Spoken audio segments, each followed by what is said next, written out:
오늘 우리가 함께 나누실 하나님의 말씀은 데살로니가전서 5장 16절에서 18절입니다. 우리 한 목소리로 함께 하나님의 말씀을 읽도록 하겠습니다. 항상 기뻐하라. 쉬지 말고 기도하라. 범사에 감사하라. 이것이 그리스도 예수 안에서 너희를 향하신 하나님의 뜻이니라. 주님의 말씀입니다. 하나님 감사합니다. 이제 대강절도 오늘이면 일주일 정도 남았습니다. 주님이 사랑하시는 여러분, 2020년 대강절 잘 보내고 계신지요? 대강절은 크리스마스 전 4번의 주일을 중심으로 교회에서 지키는 절기입니다. 교회력은 바로 이 대강절부터 시작을 하지요. 그래서 우리의 새해는 사실 지난 11월 29일부터 이미 시작되었다고 할 수 있습니다. 우리는 새해가 되면 무언가 새로운 계획과 또 다짐을 하기도 하고 또 새로운 한 해가 감사히 그리고 평안하게 보낼 수 있기를 기도하곤 합니다. 그런 점에서 대강절, 곧 주님의 오심을 기억하고 기다리는 대강절은 우리로 하여금 새롭게 시작하는 이 때에 우리의 시선이 또 우리의 관심이 어디를 향해야 하는지를 분명하게 가르쳐주는 시간이기도 합니다. 이제 얼마 남지 않은 대강절의 시간에 더욱 깊이 주님을 기억하고 또 기다리시는 가운데 주님을 만나는 축복이 우리 모두에게 있기를 간절히 소망합니다. 교회에서는 대강절을 의미 있게 보내기 위해 매주 촛불을 켜지요. 이 땅에 빛으로 오신 예수님을 기억하고 또 우리의 삶에 예수님의 빛이 비추기를 소망하며 그리고 다시 오실 예수님을 기다리며 우리는 촛불을 켭니다. 그런데 여러분, 왜 대강절의 초는 보라색과 그리고 분홍색으로 되어 있을까요? 혹시 생각해 보신 적이 있으신가요? 보라색은 사회적, 문화적으로 여러 가지 의미가 있습니다. 하지만 교회에서 보라색은 회개와 준비를 뜻하는 색상입니다. 그래서 교회에서는 이 보라색을 1년에 단 2번 사용을 합니다. 하나는 부활절 전 40일의 기간, 바로 사순절에 보라색을 사용하지요. 주님의 고난과 죽음을 기억하며 자신을 돌아보는 참회의 시간이 바로 사순절입니다. 그래서 사순절 기간에 교회는 참회와 준비를 상징하는 보라색으로 교회를 장식하곤 합니다. 또 다른 하나는 바로 대강절입니다.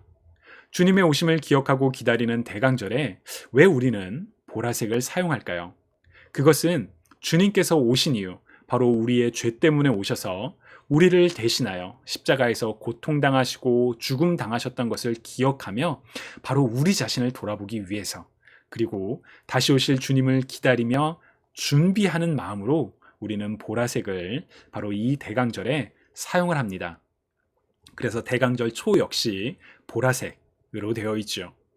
그런데 대강절 세 번째 주는 보라색이 아닌 분홍색의 초를 사용합니다.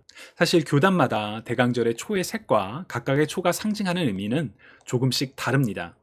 우리가 속한 PCUSA에서 대강절 초는 각각 소망, 평화, 기쁨, 그리고 사랑을 상징하지요. 대강절 세 번째 주가 바로 기쁨인데 이 세 번째 주만이 보라색이 아닌 분홍색 초를 사용합니다. 왜냐하면 분홍색이 기쁨을 상징하는 색이기 때문이라고 합니다. 예수님의 오심을 기억하고 기다리며 자신을 돌아보고 준비하는 시간에 갑자기 분홍색의 초를 켜고 기쁨을 이야기한다는 것은 뭔가 좀 이상한데? 라는 그런 생각이 들기도 합니다. 그러나 교회에서는 분명한 목적을 가지고 이 분홍색의 기쁨의 초를 켭니다. 왜냐하면 대강절의 시간이 곧 기억과 기다림의 시간이 반드시 축제로 기쁨의 축제로 변하게 될 것이라는 것을 우리가 확신하기 때문에 이 기쁨의 초를 켭니다. 또한 주님께서 우리의 기쁨이 되신다는 것을 확신하며 우리는 대강절 세 번째 주에 분홍색의 기쁨의 촛불을 켜지요. 그래서 대강절 세 번째 주는 우리가 기쁨에 대해서 묵상하고 생각하며 또 기뻐해야 하는 그런 한 주입니다.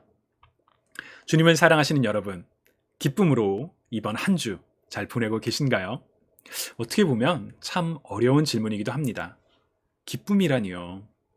특히나 올해 2020년은 코로나 바이러스로 인해 모두에게 참 낯설고 어려운 그런 고난의 시간이었습니다. 여러분 주변에 혹시 코로나 바이러스로 고통받으신 분이 계신가요?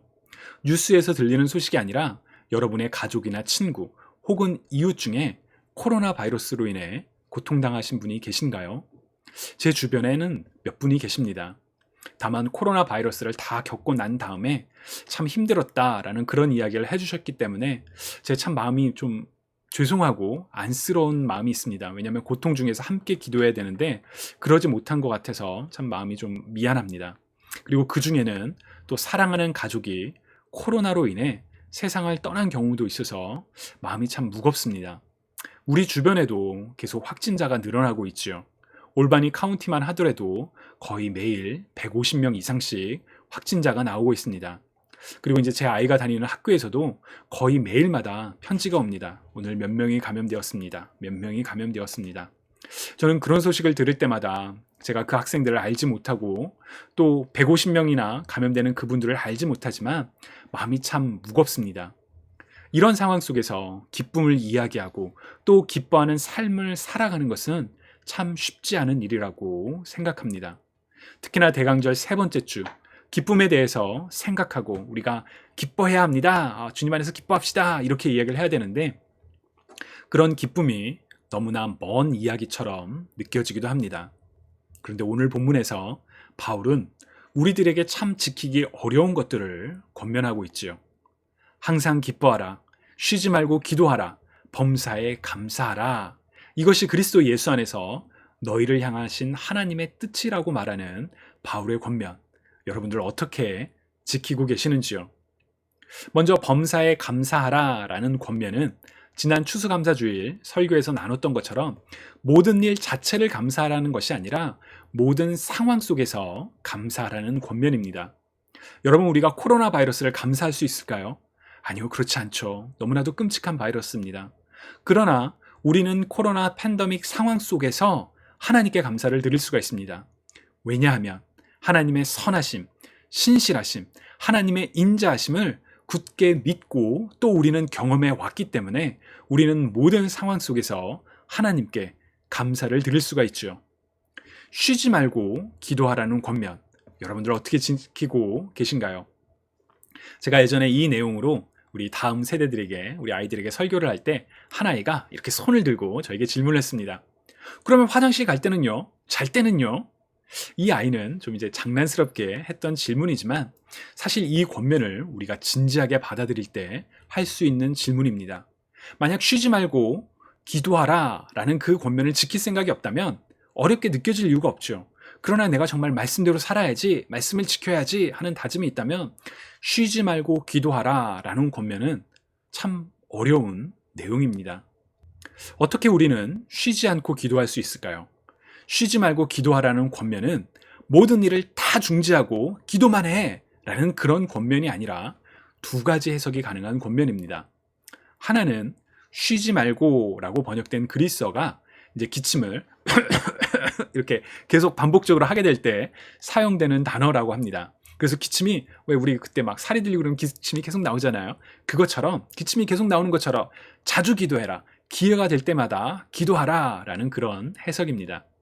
다른 하나는 쉬지 말고 기도하라 라는 바울의 권면은 모든 일을 다 중단하고 기도하라는 뜻이 아니라 모든 일들 속에서, 활동 속에서 하나님의 임재를 간구하는 기도의 마음으로 기도해야 한다. 그런 일들이 기도의 마음으로 진행되어야 한다라는 해석입니다. 저는 문자적으로 해석해서 실행이 불가능한 해석, 정말 아무것도 하지 말고 쉬지 말고 기도해야 돼, 이런 해석을 붙잡기보다는 우리가 실천할 수 있는 해석, 곧 모든 일을 하나님께 의뢰하며 가능한 자주 할 수 있는 한 끊임없이 기도하라라는 그 뜻으로 이 말씀을 우리가 해석하고 또 지켜야 한다라고 믿습니다. 쉬지 말고 기도하는 저와 여러분 모두가 되시기를 축복합니다. 어쩌면 이 새벽의 시간에 쉬지 않고 기도하기 위해 여러분들 지금 이 자리에 나와 계시지요. 그런 여러분들을 또한 함께 축복합니다. 혹은 시간이 지나서 이 말씀을 통해서 내가 말씀을 듣고 하나님께 기도해야지 라는 그 마음으로 나오신 모든 분들, 정말 일상 속에서 쉬지 않고 기도하는 기도의 마음으로 하루를 살아가는 축복이 여러분들 모두에게 있기를 간절히 소망합니다. 그렇다면 이제 마지막 권면, 사실 가장 처음에 나오는 권면이죠. 항상 기뻐하라 라는 말씀 어떻게 해석하고 지킬 수가 있을까요? 특히나 코로나 바이러스로 인해 그 어느 때보다도 어두운 겨울을 보내고 있는 우리는 어떻게 항상 기뻐할 수 있을까요? 여러분 혹시 올 한 해 가장 기뻤던 순간이 언제였는지 기억나시나요? 가장 기뻤던 순간. 그리고 왜 기뻐하셨는지도 여러분 생각나시나요? 많은 사람들은 무언가 바랬던 것이 이루어졌을 때, 원하는 것을 갖게 되었을 때 기뻐합니다. 저도 제가 어렸을 때 너무나도 갖고 싶었던 장난감이 하나 있었거든요. 그래서 정말 오랜 시간 동안 한 1년도 넘게 걸렸던 것 같아요. 열심히 용돈과 세뱃돈을 모아서 그 장난감을 샀던 적이 있습니다. 너무 기뻤기 때문에 아주 오래된 일임에도 불구하고 그 기쁨, 그 행복이 제 안에 기억으로 남아 있습니다. 이처럼 무언가 좋은 일이 생겼을 때 우리는 기뻐하지요. 그런데 성경적 관점에서의 기쁨은 세상의 관점과 다를 때가 있습니다. 여러분 하박국서 3장 17절부터 18절 말씀 너무나 좋아하시는 말씀이라 생각하는데 그 말씀을 우리말 성경으로 읽어보면 무화과 나무가 싹이 트지 않고 포도나무에 열매가 없다고 해도 올리브 나무에서 수확할 것이 없고 밭은 먹을 것을 생산하지 못해도 우리 안에 양떼가 없고 외양간에 소가 없다 해도 내가 여호와를 기뻐할 것이고 내 구원이 되시는 하나님을 즐거워할 것입니다. 아멘. 저는 선지자 하박국의 이 고백이 참 좋고 또 도전이 됩니다. 왜냐하면 하박국이 바라보고 있는 상황은 사실 굉장히 절망적인 상황이죠. 무화과 나무에 싹이 트지 않았어요. 포도나무에 열매가 없고 올리브 나무에도 아무런 올리브가 없어요. 밭을 봐도 수확할 것이 없고 우리를 봐도 가축이 없어요. 현실이 절망적이고 싹이 트지 않았다는 것, 앞으로도 절망적이라는 정말 기대할 소망조차 없는 그런 상황을 보여줍니다.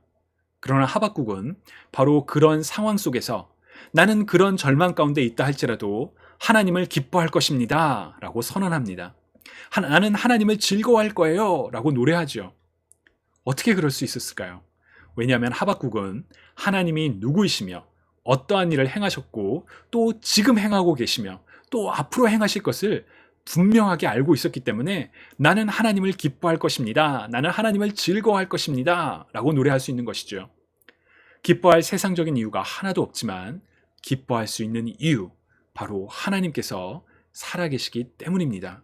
그런 점에서 성경적 관점에서의 기쁨은 세상 사람들이 말하고 누리는 기쁨과는 분명 차이가 있습니다. 주님을 사랑하시는 여러분, 하나님의 살아계심을 믿으시는지요? 아멘.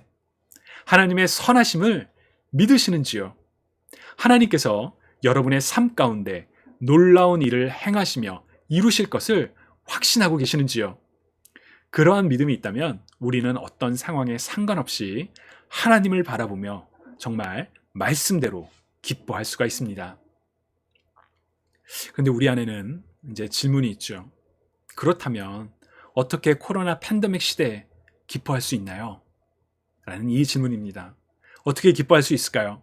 바로 하나님께서 살아계시기 때문에 인자하심과 성실하심이 영원하신 하나님이 바로 우리의 하나님 되시기에 우리는 기뻐할 수가 있습니다. 주님 안에서 기뻐하시는 저와 여러분 모두가 되시기를 주님의 이름으로 간절히 축원합니다. 선하시며 인자하심이 영원하신 하나님이 계시기에 항상 기뻐할 수 있는 우리가 해야 하는 일이 하나가 있습니다.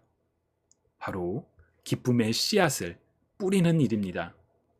마태복음 25장을 보시면 예수님께서 하나님 나라가 완전히 임하는 때와 관련하여 여러 가지 비유를 말씀하시는데 그 중에 하나가 달란트의 비유입니다. 아마 여러분들도 너무 잘 알고 계시는 비유일 거예요.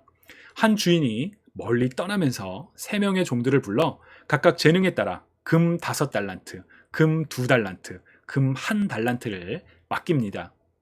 달란트는 당시의 무게를 측정하는 단위로 예수님 때에는 약 20kg이었다고 합니다. 여러분 오늘날 금 1kg 시세가 얼마인지 혹시 아시나요? 저도 막 찾아봤는데요. 약 6만 불 정도라고 합니다. 그러니까 금 1달란트는 120만 불, 그리고 5달란트는 600만 불이라고 추정해 볼 수가 있습니다. 어마어마한 금액이죠.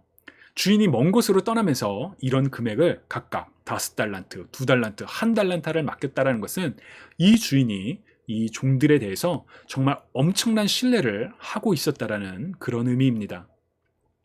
오랜 시간이 지난 후 주인이 돌아와 이제 결산을 합니다. 5달란트 받은 자는 그것으로 장사하여 5달란트를 더 벌었고, 2달란트를 받은 사람도 그것으로 이제 활용해서 2달란트를 더 벌었습니다.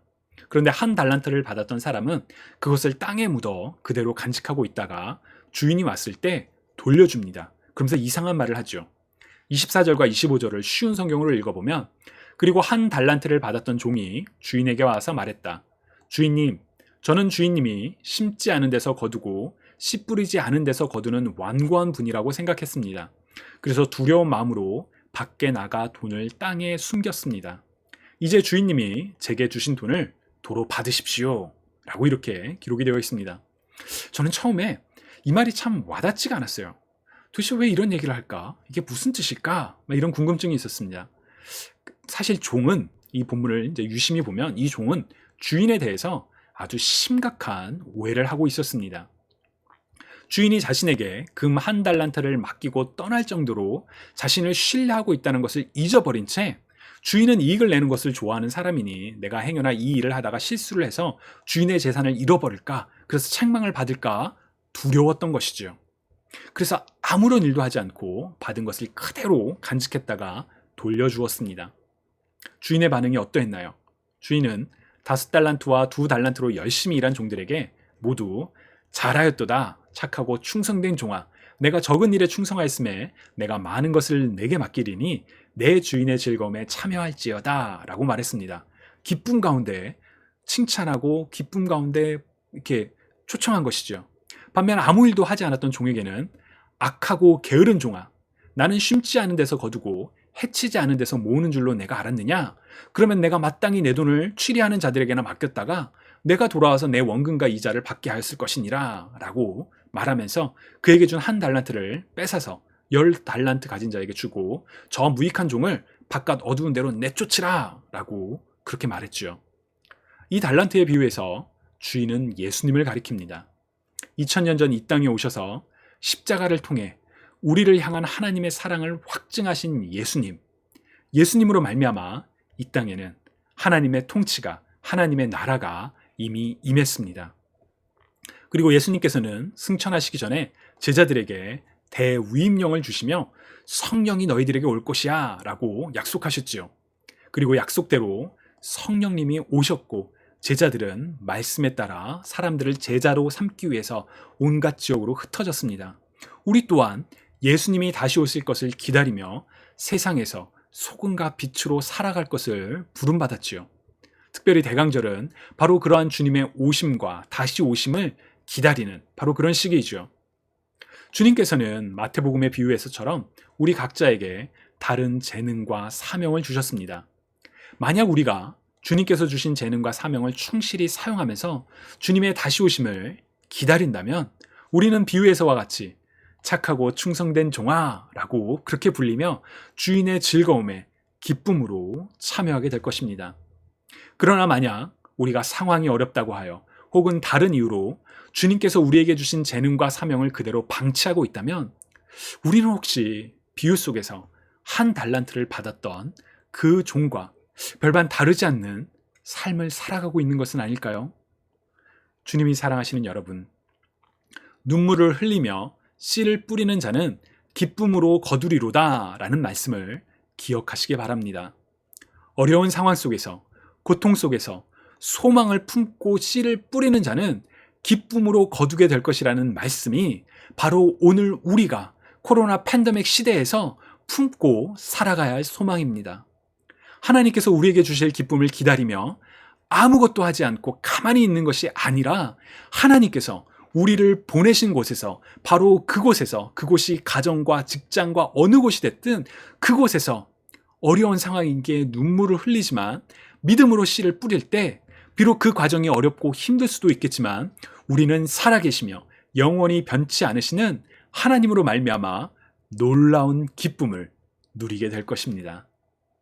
대강절의 시간에 분홍색의 기쁨의 촛불을 켤 수 있는 이유, 바로 이 모든 과정이 고통과 응답받지 못한 기다림으로 끝나는 것이 아니라 반드시 기쁨의 축제로 변화될 것이라는 소망이 있기 때문에 우리는 기쁨을 소망하며 분홍색 촛불을 켜는 것이지요. 주님을 사랑하시는 여러분, 여러분의 삶 가운데 기쁨의 촛불을 켜시기 바랍니다. 기쁨의 씨앗을 뿌리시기 바랍니다. 지금은 어렵고 고통스러운 시간이지만 하나님께서는 우리의 간구와 기도를 들으시는 하나님께서는 하나님의 때에 하나님의 방법으로 하나님의 뜻을 반드시 이루실 것입니다. 이 소망을 품으며 이 믿음을 더욱 굳세게 하며 오늘 하루 기쁨의 삶을 살아가는 저와 여러분 모두가 되시기를 주님의 이름으로 간절히 축원합니다. 주님 안에서 기뻐하십시오. 우리 함께 기도드리시겠습니다.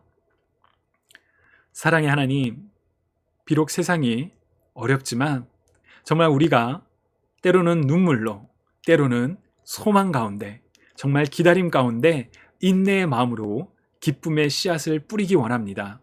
왜냐하면 다시 오실 주님께서 우리에게 기쁨을 주실 것이며 또한 우리가 하나님으로 말미암아 하나님께서 우리에게 주시는 구원으로 말미암아 기뻐할 것을 확신하기 때문입니다. 주님, 오늘 하루의 삶 가운데 기쁨의 씨앗을 뿌리기 원합니다. 주님, 우리의 눈을 열어 하나님께서 바라보고 계신 곳을 함께 바라보게 하여 주옵시고 우리의 손과 발을 이끄사 기쁨을 나누며 살아가는 우리 모두가 되게 하여 주옵소서. 감사드리며 살아계신 예수 그리스도의 이름으로 기도드립니다. 아멘.